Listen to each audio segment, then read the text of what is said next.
सुन हमार जान काहे बारू परेशान बानी तोहरे ला हम तो कुआं जब राखेला बानी तो यार तो का खोजेलू दोसर भात जब राखेला बानी तो यार तो का खोजेलू दोसर भात। अरे सफा पगला गुल बारो का। अच्छा तो और का करता रहो।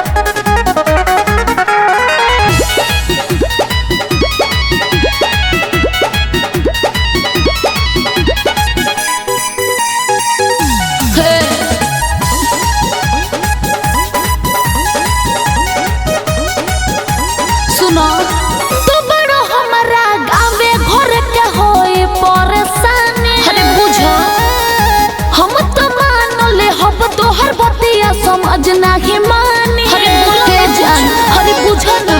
अरे हम का बुझे चिंता न कर है मोरे रानी कलम कोट महरेज हो। अच्छा हम बनी 20 के तू बारू 18 बाटे से मेनू एज हो।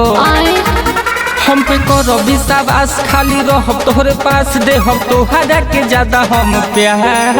अच्छा प्यार जब राखेला बानी तो यार तो का खोजेलू दोसर भाता जब राखेला बानी तो यार तो का खोजेलू दोसर भाता।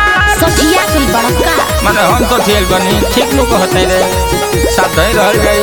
हां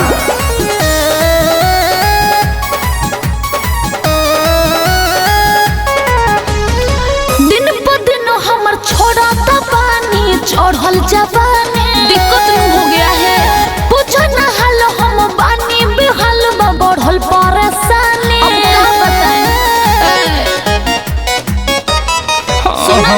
बुझो ना अरविंद के यही सन वही सन ये मोरा धन तो का करी मरन बाजी हो जाना राजी जबा तो है मन बात में सारा गवाह कब भर बुनाया तो हर बचपन के होई हम प्यार। चुप प्यार जब राखेला बानी तो यार तो का खोजेलू दोसर भाता जब राखेला बानी तो यार तो का खोजेलू दोसर भाता। शादी खातिर जानू लइका खोजाता मिले न कहियो से दिल घबराता। सुन हमार जान काहे बारू परेशान बानी तोहरे ला हम तो कुआं जब राखेला बानी तो यार तो का खोजेलू दोसर भाता जब राखे